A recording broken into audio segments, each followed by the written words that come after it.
There is a specific kind of dismissal that women of a certain age know intimately. It does not arrive loudly. It does not announce itself with hostility or obvious contempt. It arrives quietly, in the half-second pause before someone answers a question you asked, in the slightly too patient tone used to explain something you already understand, in the way a room adjusts its expectations downward the moment you walk into it carrying the visible evidence of your years. It is a dismissal dressed as courtesy, and it is one of the more reliable forms of underestimation in circulation. Loretta Mee Franklin had been receiving that dismissal, in its various forms, for the better part of 30 years. She was 67 years old, a retired postal worker from Birmingham, Alabama, and she had the kind of laugh that arrived before she had consciously decided to deploy it. A full, unguarded, room-filling sound that announced her presence before anything else about her did. She had been told at various points in her life that her laugh was too loud, that it was unladylike, that it was not the laugh of someone who should be taken seriously. She had responded to all of these assessments with the same instrument they criticized. When Loretta Mee walked into the Family Feud studio on a bright Wednesday afternoon in May 2024, and the audience got its first look at her, 67 years old, church hat tilted at an angle that indicated genuine intention rather than accident, reading glasses on a beaded chain around her neck, laugh already warming up in anticipation of whatever was coming. A significant portion of that audience made an unconscious calculation. They decided in the way that audiences always decide about contestants in the first 30 seconds what category of player she was. Entertaining, they concluded. Charming. Good television. Not a threat. They were about to have one of the most satisfying educational experiences of their viewing lives. Steve Harvey, who had been in this business long enough to know that the most dangerous contestant in any room is the one the room has stopped watching carefully, looked at Loretta Mee during the pre-show walkthrough and felt something that his 30 years of professional instinct had trained him to pay attention to. He could not have named it precisely. He would describe it afterward as the feeling of standing near something that was coiled, something that was, for the moment, completely still, something that was waiting. Loretta Mee Franklin had grown up in Birmingham in the 1960s, which meant she had grown up in one of the most consequential zip codes in American history during one of the most consequential decades that history contained. She did not talk about this frequently or dramatically. She mentioned it the way people mention weather, as context, as condition, as the background against which the foreground of ordinary life played out. She had been 8 years old during the Birmingham campaign of 1963. She had been 10 when the Voting Rights Act passed. She had watched the adults around her do things that required a quality of courage she had spent her entire subsequent life trying to understand and approximate. Her mother, Earline, had been a seamstress who could look at a bolt of fabric and see, without apparent calculation, every garment it could become. Her father, Herbert, had worked at a steel mill and served on the deacon board of their Baptist church with equal seriousness, treating both as callings rather than occupations. Between the two of them, they had raised Loretta Mee with a set of values so thoroughly internalized that she could no longer distinguish them from personality. The conviction that preparation was the only reliable form of confidence, that laughter was not the opposite of seriousness, but its necessary companion, and that the most powerful thing a person could do in a room that had underestimated them was simply to perform. Loretta Mee had worked for the United States Postal Service for 38 years. She had started as a mail carrier and retired as a distribution center supervisor, having navigated, over those 38 years, every variety of institutional resistance that a black woman in a supervisory role in a federal bureaucracy was likely to encounter. She had navigated it with the combination of flawless preparation and absolute composure that she had inherited from Herbert and Earline and refined through decades of application. She did not raise her voice. She did not lose her temper. She documented everything. She knew the regulations better than the people who wrote them. And when the moment came to demonstrate competence in a room that had doubted it, she demonstrated it without flourish, without commentary, and without giving her audience any warning that it was coming.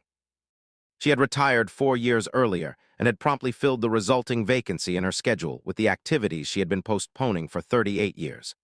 A garden that her neighbors described as competitive in the most respectful sense of the word. A book club that met on the second Tuesday of every month, and which Loretta Mee ran with the organizational precision of a distribution center, and a standing Thursday night card game with 3 women she had known since the 2nd grade. She had also, in retirement, done something that nobody who knew her found surprising in the least. She had begun studying Family Feud with the systematic attention she had once applied to postal regulations. She had watched, by her own conservative estimate, several hundred episodes over 4 years. She had developed a theory, detailed, structured, extensively road, tested at the card table, about the patterns underlying survey answers. The way common experience clusters around predictable responses. The way anxiety produces certain answers and comfort produces others. The way questions phrased in the positive land differently than questions phrased in the negative. She had notebooks. She had 3 notebooks. When her granddaughter Jasmine submitted the Family Feud application as a birthday gift, a gesture intended to be fun to give her grandmother a day out, to let her put that encyclopedic knowledge to some light-hearted use, Loretta Me received it the way she received most things, with visible pleasure and invisible intention. She told Jasmine it was a wonderful idea. She laughed her big, room-filling laugh, and then when Jasmine left, she went and got the notebooks. The family team she assembled was, characteristically, not assembled by accident. Jasmine, 24, fast and instinctive. Her son Bernard, 42, steady and reliable. Bernard's wife Cheryl, who had a gift for the obvious answer that Loretta Me had clocked years ago and been waiting for the right occasion to deploy. And her oldest friend, Delphine, 68, sharp as she had ever been, and the only person in Loretta Me's life who could reliably beat her at cards. She ran them through practice sessions for 3 weeks before the taping. She made them answer questions against a timer. She corrected them when they overthought. She told them repeatedly the central principle she had distilled from 4 years of study. The survey does not reward the clever answer. It rewards the obvious one. The answer that 100 ordinary people reach for without thinking. Your job is not to be smarter than the survey. Your job is to be exactly as average as the survey requires, at exactly the right moment. Jasmine, who was 24 and creative and constitutionally drawn to the clever answer, found this instruction deeply counterintuitive. Loretta Me told her that was precisely why it was worth learning. The goal, Loretta Me said during the final practice session, is not for them to know you're coming. The goal is for it to be over before they realize what happened.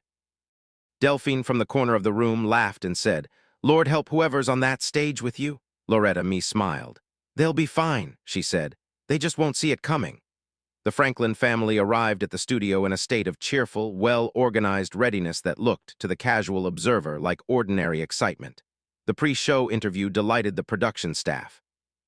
Loretta Me was warm, funny, and entirely forthcoming about everything except the one thing that would have been most relevant to disclose: the 3 notebooks, the 4 years of study, the 3 weeks of family practice sessions. She talked about her garden. She talked about her book club.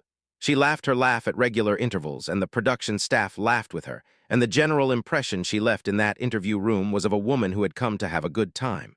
This was accurate. It was simply incomplete.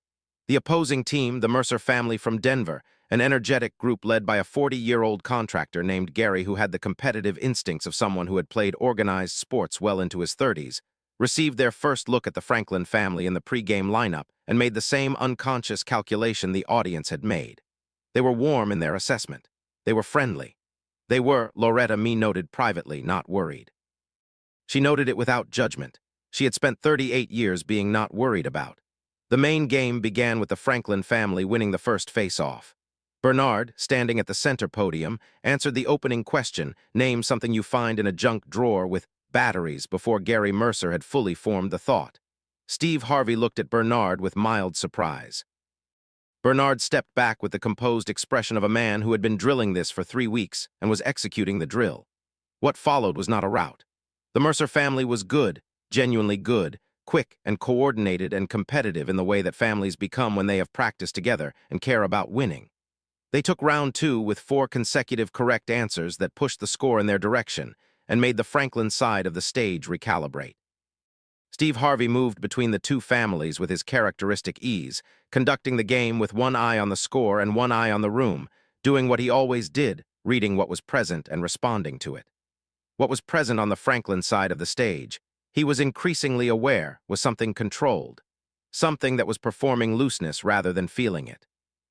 Loretta Me, between her family's turns, was laughing and commenting and presenting every appearance of a woman simply enjoying herself. But her eyes, when the opposing family was playing, were on the board, tracking, calculating, adjusting. He had seen this before in professional card players and in certain athletes, the performance of ease as a competitive instrument. He had not expected to see it in a 67-year-old retired postal worker from Birmingham, Alabama, in a church hat. He found it, he would say afterward, genuinely thrilling. Round 3 went to the Franklins on the strength of Cheryl's answers. Cheryl, whose gift for the obvious Loretta Me had long since identified, delivered 4 responses in 8 seconds that landed as number 1, number 2, number 1, and number 3, and whose expression throughout suggested she was not entirely sure why this was happening, but was committed to not questioning it. The Franklins took round 3 and then round 4 on Loretta Me's direct intervention, and then the main game on a tiebreaker that came down to a single answer. The tiebreaker question was, name something a person does every morning without thinking. Gary Mercer said, check their phone. It was a good answer, a modern answer, the kind of answer a 40-year-old contractor from Denver would reach for first. Loretta Me stepped to the podium, looked at the board, and said, make coffee. Number 1 answer, 41 points to Gary's 29. The Franklin family won the main game. The audience applauded with the particular warmth reserved for outcomes that feel correct. Steve Harvey shook his head slowly and looked at Loretta Me with the expression of a man who has just confirmed a suspicion he has been developing for the past 40 minutes. Miss Loretta Me, he said, I need to ask you something. How long have you been planning this? Loretta Me laughed her laugh. Planning what, Mr. Harvey? I'm just having a good time. Steve Harvey said, in a tone that indicated he was not persuaded but was delighted. When the partition went up for fast money, Loretta Me turned to her family with the crisp efficiency of someone who had arrived at the moment the 3 weeks of practice had been pointed toward. She looked at Jasmine, who was fast and instinctive and had spent 3 weeks being told to resist the clever answer. Remember, Loretta Me said. Obvious first thought, trust the obvious. Jasmine nodded. She stepped to the podium. She scored 151 points. The audience responded to this number with the kind of appreciation that people reserve for performances that exceed their expectations. 151 points from the first fast money player was genuinely strong. Steve Harvey raised his eyebrows. The Mercer family, watching from the studio seats, stirred with the energy of people recalibrating what they thought the next 60 seconds might look like. Loretta Me received the number from behind the partition with a single nod. 151 points. She needed 49. She had, in 4 years of studying this game, accumulated a detailed understanding of what 49 points in fast money required. It required 2 solid answers. It required 1 number 1 answer and 1 strong second. It was, by any reasonable assessment, a number that she was prepared to achieve. What she was not prepared to do, what she had not planned for, because it had not occurred to her to plan for it, was to destroy the record entirely. She walked to the podium. The audience, already engaged, was watching her with an attention that was different in quality from the attention they had given her at the start of the afternoon. They had been recalibrated by the main game, by the tiebreaker, by Jasmine's 151 points. They were no longer watching a charming grandmother have a good time. They were watching a competitor who had been hiding in plain sight for 4 hours, and they were watching with the focused appreciation of an audience that understands it is present for something worth paying close attention to. Steve Harvey took his position beside her. He looked at her. She looked at the board. The church hat was at its angle. The reading glasses were on their chain. The laugh was for the moment quiet. Loretta Me, Steve Harvey said, this is your moment. I know, she said, and she did not say it with bravado. She said it with the simple, unperforming certainty of a woman who had been preparing for this specific 60 seconds for 4 years and was ready to account for every one of them. 20 seconds, here we go. Name something people do when they're nervous. Without hesitation, laugh. Name a reason someone might be late to work. A beat of precisely 1 second. Traffic. Name something you'd find on a kitchen table every morning. Coffee. Name what people say when something goes better than expected. I can't believe it. Name the most satisfying feeling a person can have. Loretta Me was still for 1 full second, and then she said, in the voice of a woman speaking from personal and direct experience, proving them wrong. The buzzer sounded. Steve Harvey turned to face the board. He turned back to Loretta Me. He turned back to the board. He did this not as performance, but as the authentic response of a man who had just witnessed something and needed a second pass to confirm it. Then he faced the audience. Ladies and gentlemen, he said in the measured voice he used when he needed the room's full attention for something that required it. I have been hosting this show for a long time. I have seen fast money rounds that were strong. I have seen rounds that were exceptional.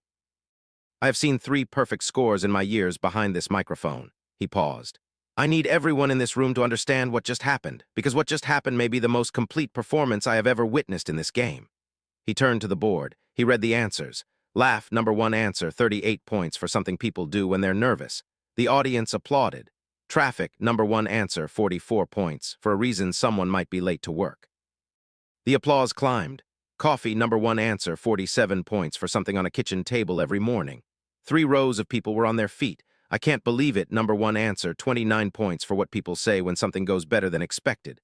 The standing section expanded. And then the last answer, proving them wrong, for the most satisfying feeling a person can have.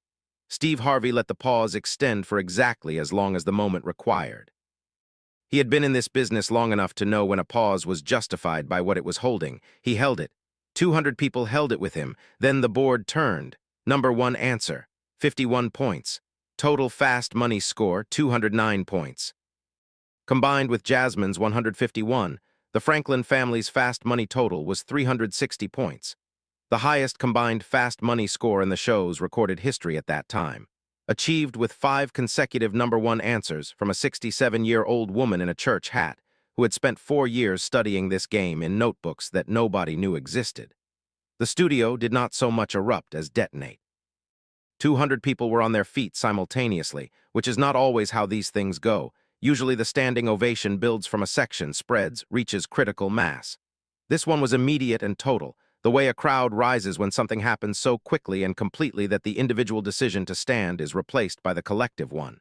The Franklin family came through the partition in a wave. Jasmine was screaming. Bernard had his fist in the air.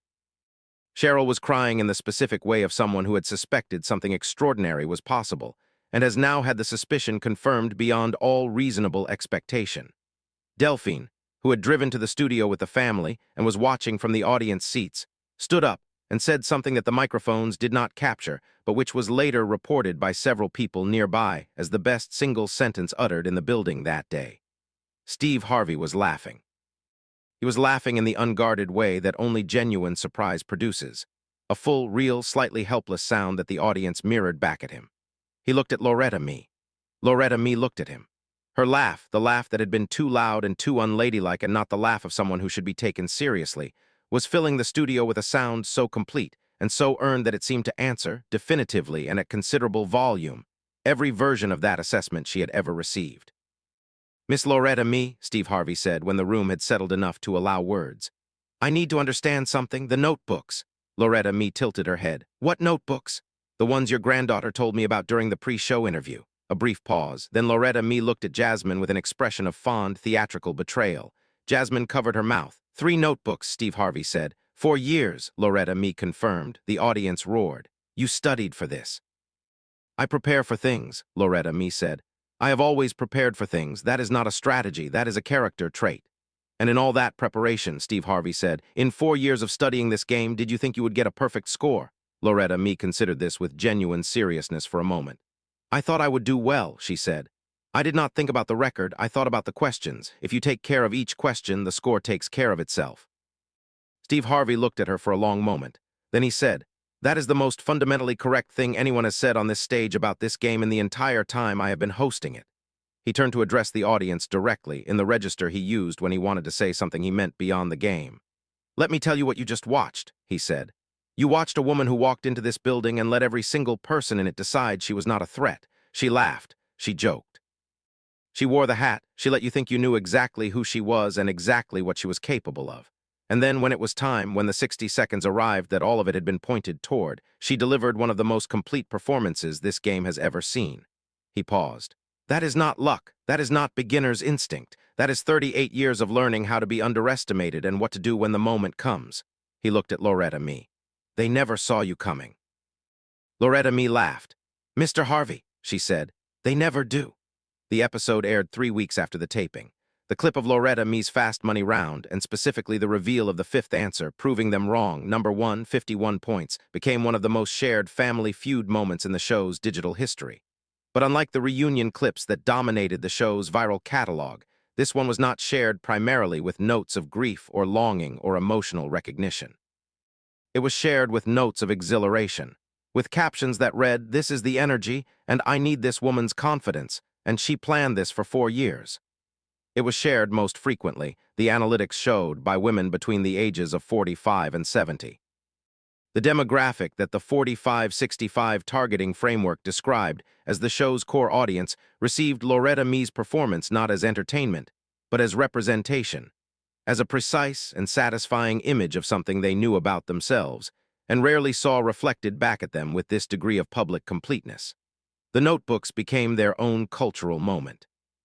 The detail that Loretta Mee had maintained 3 notebooks of Family Feud research over 4 years, organized, annotated, rowed, tested at the card table, circulated separately from the clip, and generated a conversation about preparation, about the specific dignity of taking something seriously that the world has decided is not serious, about the particular form of respect that a person demonstrates for their own intelligence when they prepare for an opportunity that others would consider unworthy of preparation.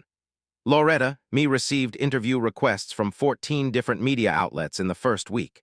She accepted 2. She was selective about the ones she accepted, which was consistent with everything else about her approach to the situation, and she was characteristically clear in both interviews about what she wanted to say and what she did not. What she wanted to say was this, that she had not studied Family Feud because she thought it was important in the grand scheme of things. She had studied it because it was the thing she had decided to do, and she did not know how to do something without doing it properly. "My father worked at a steel mill for 30 years, she said in the first interview. He treated every shift like it mattered, because it did. Because the way you do a thing is the way you do everything. I don't know how to prepare for something less than completely. I don't know what that looks like." What she did not want to say and said when pressed with a firmness that ended the line of inquiry was that the performance had been primarily about proving a point. "I wasn't performing for them," she said. "I was performing for my family, for Jasmine. I wanted her to see what 4 years of taking something seriously looks like when it arrives at the moment it was pointed toward. The audience's reaction was a bonus, a very good bonus, but it was not the point." Jasmine, 24 years old and now possessed of a story she would tell for the rest of her life, said in a separate interview that the most important thing her grandmother had given her was not the performance itself, but the 3 weeks of practice that preceded it. "She made us do it over and over," Jasmine said. "And every time we got impatient, she said, 'You will be glad you did this. You will not know when the 60 seconds is coming, so you prepare like they are always coming.' And she was right. When my 60 seconds came, I was ready, because she made me ready." She paused. "That is who she is. She prepares people." The $20,000 prize, won with a combined score that the show had not previously recorded, was used in part to fund a trip Loretta Mee had been planning for several years, a comprehensive tour of the Alabama civil rights historical sites with her grandchildren. She had been wanting to take them for years and had been waiting, she told her book club afterward, for an occasion significant enough to frame it properly. "I wanted them to understand where the preparation comes from," she said. "Not just my preparation, all of it. The people who prepared for things that were a great deal harder than a game show, in rooms where the stakes were a great deal higher. That is the education I wanted to give them." The trip lasted 8 days. Loretta Mee narrated it from memory. Birmingham, Selma, Montgomery, the churches and courthouses and bridges that had been the physical sites of decisions made by people operating under conditions that made preparation an act of survival. Her grandchildren, who had studied this history in school, discovered that studying it with Loretta Mee in the places where it happened was a categorically different experience. Jasmine said afterward that she would not have understood the notebooks without the trip. "The notebooks are who she is," Jasmine said. "The trip is where who she is comes from." 6 months after the taping, Family Feud aired a follow-up segment. Steve Harvey introduced it by saying that Loretta Mee Franklin had generated more viewer correspondence than any non-reunion episode in his tenure. More letters, more messages, more direct outreach from viewers who wanted to say, with varying degrees of specificity, that watching her had done something for them that they had not expected a game show to do. He asked Loretta Mee, sitting across from him in the follow-up, to respond to the viewers who had written in. She took her time.